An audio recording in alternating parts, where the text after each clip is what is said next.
I just got married a week ago, by the way, too. Yeah, congratulations. Thank you. Okay, we'll talk about that too. Okay. Uh, hey guys, thanks for joining us today. We have the pleasure of having Bryan Laughery with ProMobile Advertising with us. Thank you so much, Bryan, for taking time to be with us. Could you tell us? Well, first, I guess we'll let you know. Like we met Bryan again on the blocks. His company is amazing. What he's doing is fantastic. So I will let him explain a little bit more in regards to what that is. But Bryan, if you could give us a little background and a little bit about like what you do and how you got there. Yeah, for sure. So, in its shortest form, we operate LED billboard trucks in very congested and very high demand areas. We go to Times Square a lot just because we're right outside the New York City market. So we take an LED billboard, it's three-sided, and we go to Times Square and we promote the hell out of your product. That is its most simplest form. Now, obviously, I have about a 17-year marketing background. 12 years of it was spent in New York City itself. So of course we do this in the most effective and nerdy way possible is when I could start talking about demographics and how we're going to reach those demographics and how we're essentially going to get people to go where you want to go, whether it be a brick and mortar or a website. And I could always dive into the details, which I'm sure we're going to do that today. But that is in its simplest form what we do. Okay, so to jumpstart this, just because this is very, very recent, and obviously all of us want to hear about it, and the people Yeah. that haven't heard about it, it's amazing. But Bryan and his company essentially saved a life. So, Bryan, tell us about what happened, how they reached out to you, how just from the beginning to the very, very exciting end of what happened recently with your company. Yeah. So as I mentioned, so we're about 35 minutes outside of New York City, and we live on the New Jersey side. So I grew up in this area, so I personally wanted to stay in this area. And there was a local man that went missing. It was all over the news. If you're anywhere local over here, Jonathan Missack was his name, and he went missing on Sunday, September 25th. So it was part of my community Facebook groups. So by Tuesday, Wednesday, I was able to see that, he was missing and he had still gone missing. And I reached out to a connection of the family because I thought it would have been a good idea to utilize our advertising, our billboard trucks, to maybe paint the area and put a missing poster up for him. So I got in contact with the family. I asked him some questions about Jonathan, so I can come up with a captivating graphic that people will remember. And I kind of thought in this time, what we do is so effective for marketing and advertising for businesses. But what we really want to do now is we want to invoke emotion in people. So we came up with the most kind of captivating graphic that we could, instead of this plastered missing persons poster. Obviously we put up something, some missing loved one, missing family member, you know what I mean, something that would turn heads and get people to look at it and memorize it, because maybe if they can look at it and see it and memorize it, then maybe they would recognize Jonathan. I'm going to fast forward a bit. So we went out on Saturday morning, and I asked the family what area we thought we were in, and then I drove around for probably about 3 or 4 hours. Come to find out, I got a text message from his sister that says Jonathan's found. I'm like, oh, this is amazing. This is great. I can't. We went back to like the camp where we were all set up, and his, everybody went back to kind of resuming what they were doing at the time. And then fast forward a couple hours, I checked in with the family. I said, how's Jonathan doing? And they said, listen, we can't thank you enough. He was actually recognized off of your billboard truck by the person that found him. I was like, oh my God, that's amazing. I was so happy that somebody That recognized him. literally gives me chills. Like and literally then gives picked him me up. chills. And then the mother sends out a thank you to me that says that because of them recognizing him on the billboard. And then the mother says privately also says, thank you, Jonathan himself. Now this 29-year-old man is autistic, mind you, too, so he's afraid, you know what I mean? And Jonathan himself saw the billboard in the woods and knew it was safe to come out because of that too. And because of that, she's like, yeah, that emotion that you're having right now. I had this moment, like when I'm receiving these text messages and reading this, I'm just sitting here like, I'm not crying, you're crying. You know what I mean? Like I couldn't I was overwhelmed with emotion. I'm like, are you kidding me? Like this is like the one thing that we set out to do. Listen, there were so many people involved. There were groups and foundations that do this, all the police that were involved, everybody else.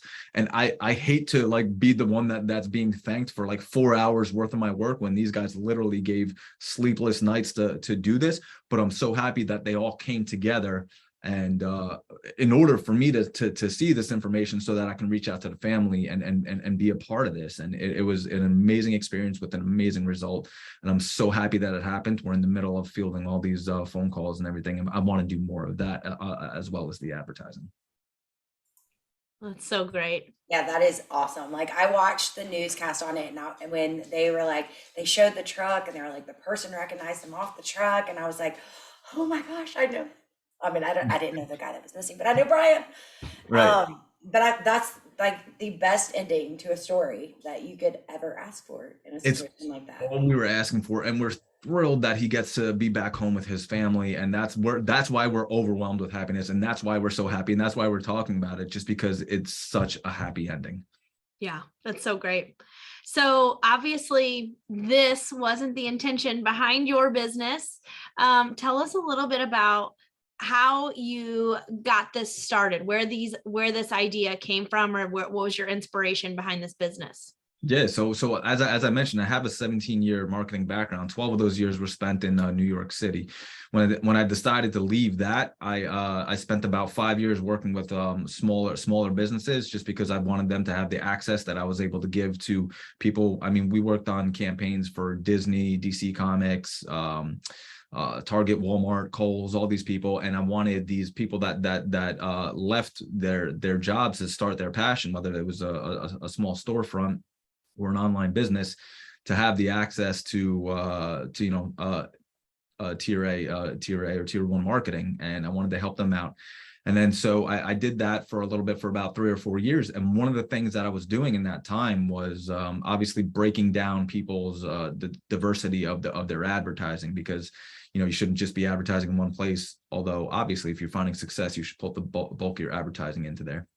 But this out of home or billboard advertising, which we were doing, I was outsourcing to other people that had these billboard trucks, and they became unreliable. They did not have marketing backgrounds. They did not have the accountability that I had, and they did not produce the results that I was expecting of them.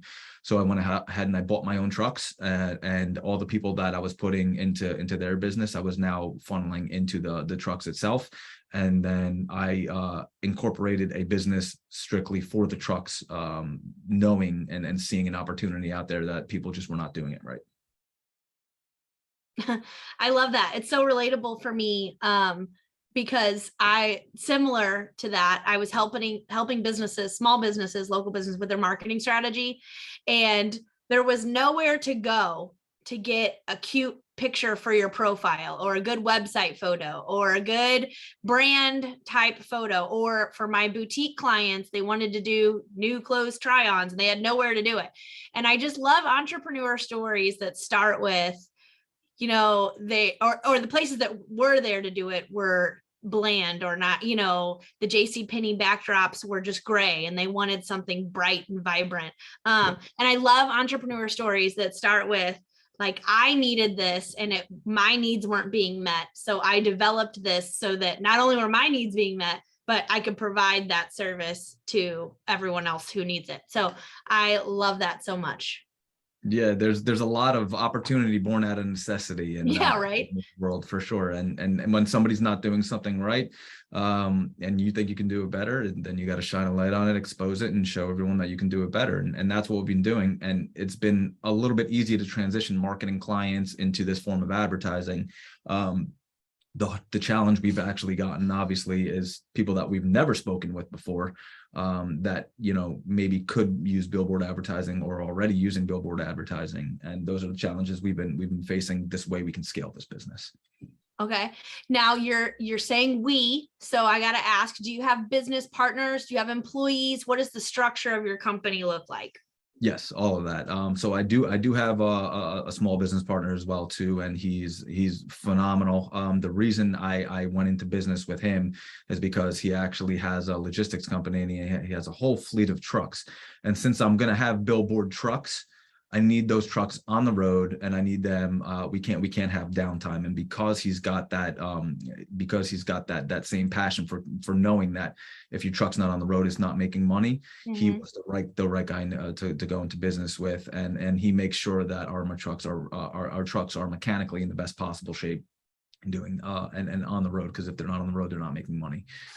Yes, we have drivers.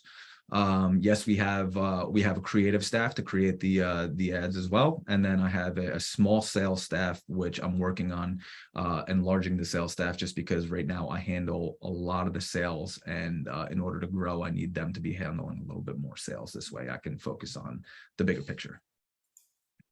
So just to go back just a smidge.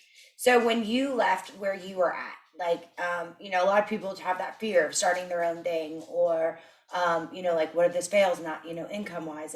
And obviously, you just got married. So congratulations on that. So you also have that aspect of thinking of it. Like, it's not just me, there's other people involved. So when you first did it, were you partnered immediately? And like, did you have like a nest egg? Got it right that time? Did you have the nest egg like kind of set aside, like ready to go? Or was it just like all in, leap of faith kind of thing? Like, how did it work in regards to like taking that leap of faith in regards to starting your own thing? So when I first started my own thing was actually 5 years ago, when I left New York City, and it was probably the worst time in my life to ever have done anything like that, because I was going through a lot at the time. So the reason I left was to go ahead and help smaller businesses. And the market I was in specifically for what we were marketing was going on to this weird shift from brick and mortar to online. And it was like there was like this bit of uncertainty. And at the time I left just because I just felt like I wasn't utilizing enough of my talent for that. At that same time, I was also going through a divorce.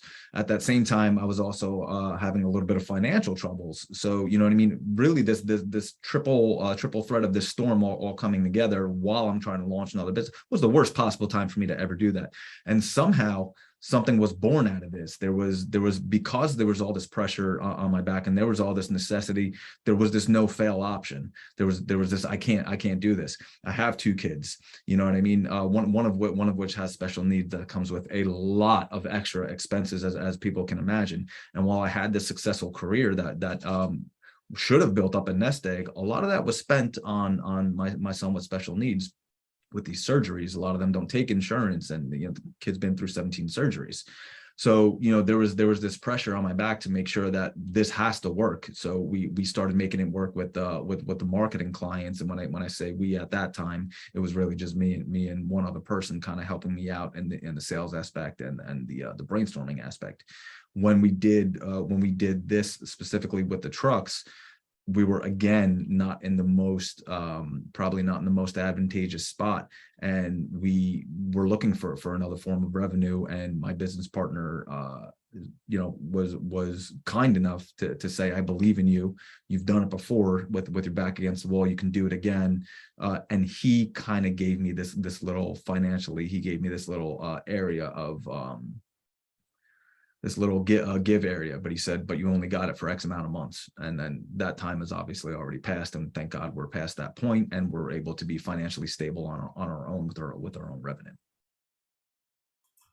So I absolutely love that, because it kind of goes back to like what a lot of people, which we'll get to the big question at the end of this, but a lot of people have said, like, you just got to take that leap, like you've just got to do it. And like, I feel like your story is very much so like on point for that. Like, you weren't financially set, like it was, like you said, it was like a horrible time, and look where you've come now. So like, I love that. Like, I really I love your story. So for anyone that's out there's never a good time. And when you think it's a good time, I'll tell you right now, it's probably not going to motivate you as much than a time where you have the most amount of pressure. I was the 5 years ago when I did that. When I say, I didn't have a nest egg, I'm not talking like, the bill. I'm talking about I had to go live with my brother for a year to make sure that I can get these businesses up and running. You have to make those sacrifices. And if you're not willing to make those sacrifices, you're not going to have the passion to see it through.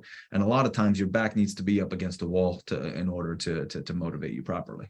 Yeah, I 1000% agree. Like, I feel like a lot of people think that they've got to have like all this money. And I feel like if you have that comfortability, is that a word? It is now. If you're comfortable, We'll go yeah, with it is now. If you're comfortable, I feel like you kind of don't have that like as much drive, because you have that like, oh, it's okay, we have this, like we'll be fine. But like if you don't have that, like it's very much so like, no, you got to get it done. Like you don't really have a choice here. Yeah, Like, entrepreneurship is a series of acting in uncomfortable moments outside of your box. Everything that you need to do. If anyone plans on going into this thinking that they're gonna stay within their lane and they're just gonna use their own expertise, they're dead wrong. You got to learn new things every day. So you got to be completely open-minded.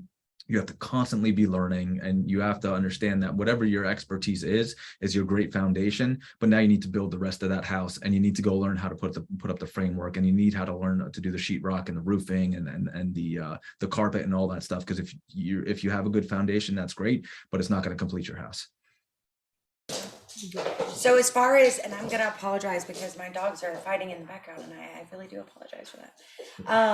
As far as like your leads and like your funnel and like how you get clients and where like where they come from in regards of like your clientele and prospects, like how are you getting information? Or are you just kind of going out and like reaching out to local businesses? Like what are you using to drive clients into ProMobile? Yeah, so we'll talk about that today, because obviously when we came into it, we had a couple clients, that I was able to transition into the Billboard trucks, but it wasn't nearly enough. It wasn't nearly enough to scale or grow. And I wanted 3, 4, 5, 6, 7 trucks. I wanted so many trucks.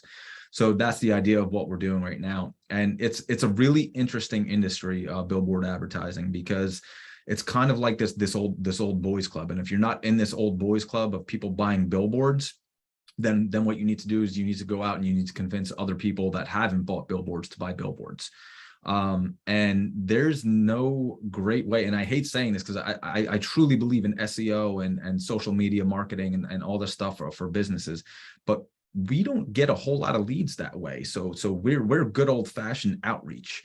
Because of that, and especially because of course we put our methods into that, and because sometimes we need to create a demand for people, we need to educate them a little bit that billboards don't have to be thousands of dollars. You know what I mean? You can come with us and we can get the job done for a few $100 and get you 100,000, 200,000 impressions that way. There's so many facts and so much data behind that. But to answer your question, our leads are really using all the data that we've come up with and reaching out to people to let them know and educate them what's going on how they can achieve more impressions and more brand awareness. And that takes a lot of time. Okay, so I have some logistical questions about that. So let's say you're in New York, I'm in Illinois. What does that look like? What does our relationship look like? You know, are you primarily local? Do you offer advertising for non-locals? I know in our friend group that we're in, you can encourage people to advertise through you. What does that process look like for someone who's, again, not local, with a service-based or a product-based business that maybe they can ship to where you're advertising? Right. I love it. And this is where we're going to get into the nerdy answers. And this is perfect. So there's when I really simplify this, and it really comes down to everybody fits into 2 categories, no matter where you are, no matter what your business is, no matter what you do for advertising, because we are in New York and New Jersey, and we have that market in New York, which is perfect for what we do.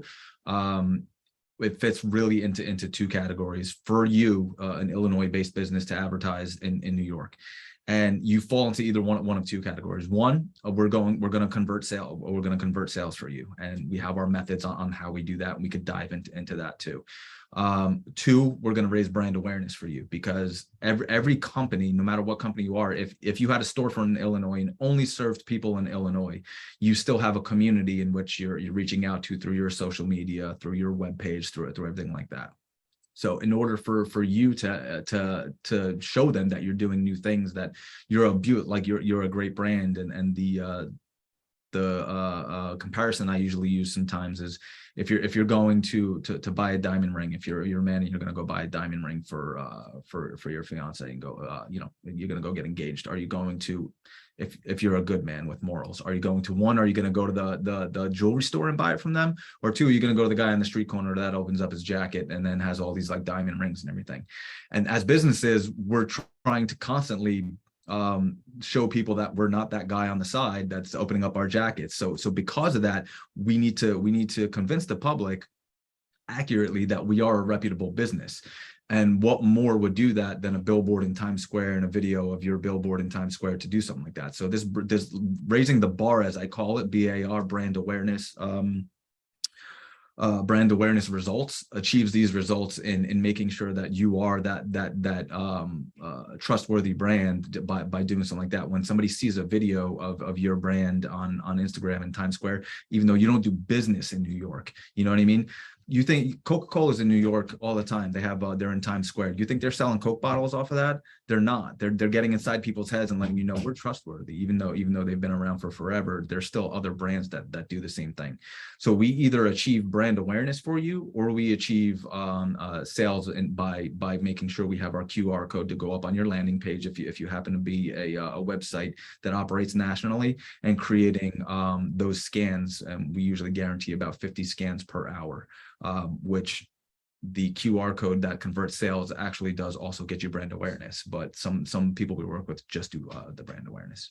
So that was actually my follow-up question was, do you put QR codes on the billboard, and what kind of results do you, and I get it kind of depends on what's on there, but what kind of results do you see from that? Because if you have a product-based business, I mean, I could see that really, like especially if you're saying you're getting 50 scans an hour, that's crazy. Yeah. Well, when you go into Times Square, and this is where we're going to get really nerdy about it, at minimum, about 360,000 people every day go through Times Square. Right. Mm-hmm. And we A/B tested this QR code scan per hour, because it's on a truck, and my truck has a 10-foot LED billboard, and then there's 40-foot LED billboards up in the sky on sure. the buildings over there. So we A/B tested this. We put the same ad on our billboard, which is at eye level, driving around, and we also took out one of those very, very, very expensive ads up there just for this test, just for an hour, which, by the way, cost us $5,000 for just to A/B test this. That's how much it cost for an hour of a billboard in Times Square. Whereas with me, it's going to cost you $400 or $500 an hour. So all of a sudden, you're already paying 10 times more. Not only that, you're getting half the results. Our A/B test showed that people were scanning our QR codes more because they were at eye level, because they were right next to people, rather than the billboards that were up in the sky attached onto these two. And we guarantee at least 50 scans per hour because we're around there so much. And we also take it another step further, and we use data. We're partnered up with people where, when we know your demographic, when we know you want to hit people that are over 40 years old and have a household income of 100,000 plus more, we have live data from their phones, just like everybody else has, telling us where the hot spots are in New York, where that demographic is. All we have to do is drop down, and we switch every 15 minutes, and we'll keep it in Times Square because they're there a lot, and that's our origination point. But maybe there's this fair going on over in Midtown somewhere else that happens to have another 50,000 people within the demographic, and we see that, and we dispatch our truck right away to go over there. And it just so happens that there are no billboards there. So now we're the only billboard inside that very rich demographic of New York City. And now we're achieving those results for you that you can't even achieve in Times Square, because those billboards are static and they can't go anywhere. Now, did you run into, I'm on a plan commission in my town where we deal with the sign code. And I was just curious, do you run into any issues with ordinances of causing distractions when driving? I mean, I know obviously not in Times Square, but like outside communities, do you have to work through any issues with that, or no? So we do, and we're very in tune to it, because obviously we want to make sure what we're doing is safe, and we want everyone else to be safe. So we know the ordinances of the towns that we go into, Okay. and then we also try and work as much as we can with that community as well. We try and give back to the community. Obviously, we did this missing person search over the weekend. We work with a lot of local police as well to help them out with their crime outreach and their community outreach. And we make sure that whatever we're doing, whatever community we're in, that we're not distracting it, that we're helping it out.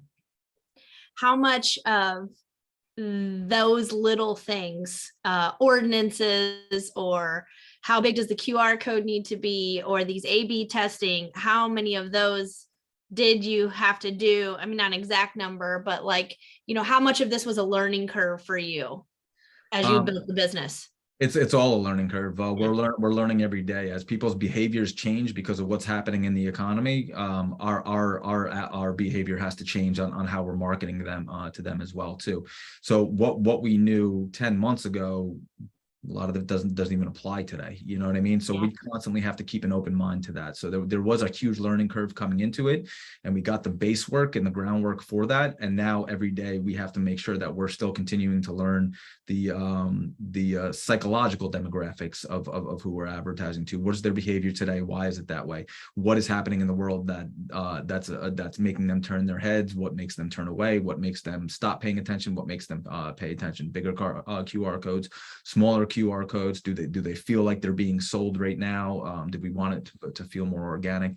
Things like that. And there's stuff that happens in the news every single day that changes that. So we have to make sure that when we create an ad, that is relevant to what's happening to today's time and what's going on then, and that it's not going to avert somebody away from the ad. Very cool. So in regards to like your day to day, so I kind of have two questions, like a two-parter. The first one is like, what does your day to day consist of? Like, what does your everyday change? Like, is there stuff that you consistently have to do? Like, what does your day to day look like? Every day is different. So because our trucks could run technically 24 hours a day, 7 days a week. Obviously I don't want all that time filled up, because I like the trucks to be down for a little bit, this way preventative maintenance. But depending on whatever the most priority things are for that day, get the highest level of attention that day too. If it happens to be a last minute campaign for somebody that we had to get up and running and we need those graphics, then the focus is really on that. It's visiting that department, making sure we're on track over there. If it happens to be a deal, like for instance, we're going to be in New York this week for Comic-Con. So that's 4 days that we're going to be advertising for, that we still don't have people's graphics, and we don't have the graphics, we don't have the ad. We also have a couple more hours open for that too, so I need that time filled. So the day-to-day always starts with the highest level of priority items. And then from there, once we're at a good space, we then have a checklist. We check in on our jobs board to make sure that everything that's going to happen in the next week is on track for being taken care of. We check in with our salespeople to make sure that their pipelines are being addressed properly, and we check in with our dispatchers to make sure that everything's okay with the trucks, and our drivers are happy, and we have drivers to fill the jobs. Okay, so with that being said, and it being so like everyday changing and everything like that. So how is your work-life balance in regards to like owning your own company and the day-to-day changing? Like, how does that affect your work-life balance, or how is your work-life balance? The most important thing for any entrepreneur is to find a partner in their life that keeps the same values as them. So I mentioned that I was divorced. The biggest problem in that marriage was, it was a kind of this like tug of war between, I want you here, we need to be successful. I want you here, we need to be successful. I literally quit a job to be home. And then when I was home, it was, we're not making enough money. So then I took a contract in Rhode Island for a year And then I heard, oh, you're never home. So it's like which one is it? We need to be partners. You know what I mean? And that marriage clearly failed. Although she's a wonderful mother, we have two beautiful kids together, and we make it work that way. I just recently got married, and the work-life balance works not because of me and my work-life balance, but because of the partner I chose, and because of how forward I was and what I wanted. You need to be honest with your partner, and you need to be honest with them, and you need to be honest with yourself. This work-life balance is a lot heavier workloaded than it is life. But when you have the right partner to do it, it works. And everything works, and you get this life balance of what you need to do. Because sometimes work calls and you got to run to it. You know what I mean? And sometimes life calls and you need to run to it also. So you also have to have that partner on your work side set up that could hopefully try and fill in for you, which a lot of people don't get early on in their stages. But find that person, because the second you can clone yourself and copy yourself, your business will grow. I agree. Preach. I think that's a lot of people's fear, like, and that does cause a lot of people, I think, to quit, like pursuing their dream of entrepreneurship, is that I think a lot of people have false hope, I guess would probably be a better way to put that. Like, they think, I own my own company, I'll make my own schedule. What they don't realize is, like, when you own your own company, your entire schedule could ultimately be your company. So, like, I think that people have that false hope that they're going to spend more time with their family, or their partner thinks like they'll be home more, and in reality it's the complete opposite. So that, I like that. I don't think I've ever heard anybody say like it depends on your partner. Yeah, it 100% depends on your partner. And take it from me, I have a failed marriage because I wanted to be an entrepreneur. You know what I mean? I chose this life. So I made sure that when I went back into the dating scene, I was very open. I was very clear, and this should go for any single entrepreneurs, and what I wanted in a partner. And I had a lot of failed relationships before I got the right partner because of that. Because people said, "Oh, I have a date planned on 8 p.m. on Wednesday," and then all of a sudden the customer calls, "Well, guess what? I got to cancel my date now." You know what I mean? It's going to happen when you meet the right person, and everything else falls into place that way. Then it all works out, and that's where you get that balance. But it's really important to have that person also in your work life that will allow you to go into your personal life when emergencies call on there as well too. Otherwise, you know what I mean? It's really a support group on both sides. Awesome. Well, now that you have found your person, your good partner for support, and you have found obviously success in both business marketing, but also in helping with community things, what are the goals for your business? Short term, long term, what's the not necessarily end game here, but what are you working towards, Bryan? So like, people ask me this question a lot, and then immediately after I give them the answer, everything that I just said, they look at me like a crazy person, and they wouldn't be wrong to think so. So my end goal here, or my BHAG, my big, hairy, audacious goal in Billboard Advertising, is to be the first company, once we achieve interplanetary travel, to be on another planet or the moon advertising for whatever it is. And I'm dead serious when I say that. People look at me and they laugh, and I even laugh when I say it. But I have multiple steps I want to achieve on that. I know the areas that I want to paint domestically in the U.S., and I know they require as many trucks as possible to do it. And when that evolves into 3D holographic advertisements, I want to be there, and that's already happening actually. When that evolves into that, I want to be the guy there doing that. When we go over to Hong Kong, Tokyo, and other parts of the country where I feel good enough to expand, we're going to do that. But it starts short term in making sure I am the go-to person in New York City for billboard trucks. I need people to know how effective billboard trucks are in comparison to actual billboards. They need to know my data on my A/B test, and that takes a lot of outreach. I have to educate a lot of people on that. And maybe they don't even want billboards in general first. So I have to explain to them that you're not going to get the results that you would off of billboards. This is something different that we're doing. We're using live data. Our billboards move. If the big companies could get a billboard, use the data that I use, and have that billboard follow these demographics around, I'm sure they would do it. But I figured it out. We're doing it, and I'm trying to be responsible to get that out to as many companies as possible. This way, they can grow their companies. I honestly expected nothing less from you than I want to be advertising on another planet. I could not agree more. I mean, I saw it coming. Like I was like, oh, Yeah, there it I know is. where this is going. Yeah. Okay. Well, so let's ask this then. So between your current trucks in Times Square and a holographic ad on the moon, Yeah. what are some stages in between? Is everything trucks? Are we looking at other forms of transportation? What does this look like? All right, so yeah, so it's actually three things, and then two of them, only one of them is transportation. Maybe third one can be considered. So we have other markets in this country that we know are rich in trucks and what we're going to do, and that's going to help us grow and get more revenue.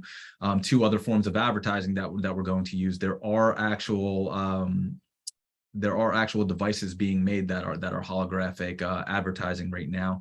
So the idea is, how do we put that on a truck? This way we can implement our strategy instead of just putting it in place, because essentially then it's just a holographic billboard that doesn't move, which is, billboard advertising. And we like the idea of it traveling, because we can chase down the demographic with our live data. There's also drone advertising happening right now too, which these follow larger events, stadiums, things of that nature, where they have hundreds, if not thousands, of drones in the air that put together a billboard or a message, and they can be controlled with the LED lights, so that you look up and there's just this huge in the air billboard that says, ProMobile Advertising or Selfie Studio or something like that too. And they can have this in a Chicago Bears game outside of there, or somewhere in Illinois or Wisconsin or whatever market you're in. And we're working with people that have these drones to kind of see if there's a partnership that makes sense for us as well. Very cool. That is so cool. So I guess I guess it's that time. Andrea, it's that time for the It is question. that time. Brian, we have to ask you the question. Yeah. The question. I hope you're ready. I'm ready. It's like the world peace question at the beauty pageants, right? Now, okay, what is one piece of advice that you would give to a future entrepreneur? Or what's one piece of advice that you would give to somebody who is an entrepreneur and they are just getting started? Be as big as you possibly can in your community, and don't always expect a monetary result. Be as big as you can in your community. It would shock you the results that you're going to get from that. One, it's very humbling and gratifying. It'll keep you grounded. Two, you will create an entire community of people that for $0 will sell your product. Be as big as you can in your community before you can be as big as you can in nationally. Whatever you're doing, do it first in your community as well as you possibly can. Love that. I truly believe in loving local first and then building everything after that. So I love it so much. Okay. So if we have some people who just listen, don't read show notes, or just watch and don't read, our all the effort that Nicole and I put into making sure that all of your links are present. How can people find you, get a hold of you, check out your business, check out some advertising options? Where do we find you? Yeah, so ProMobileAdvertising.com is our website. You go there. That's basically a landing page that'll get you a cost for Times Square. You can find us on Instagram at ProMobile Advertising INC, or Facebook at ProMobile Advertising INC. And all of our stuff is on there, and you can get in touch with us there. And you can always reach out to us also at our phone number, 732-231-5330. Well, Brian, thank you so much. It is always a pleasure to listen to you. Like, I feel like I learn something from you every single time I have a conversation with you. Yeah. Like, you are just a wealth of knowledge. I know that you have a busy day, so I appreciate you so much for jumping on here with us. We definitely want to have you back, like, in future episodes, so that you can kind of tell us like where things are going and if we're on the moon yet. Like, how close we are to outer space. Yeah. Like, I definitely want to keep up to date on that for sure. For those tuning in, please make sure to leave a review. And if there are any questions, like I said, that we've forgotten to ask, or that you really want us to ask upcoming guests, please put those in the comments as well. And yeah, everybody have a great day. Bryan, again, thank you so much. Thanks, Bryan. Thank you guys so much. Thank you for the time.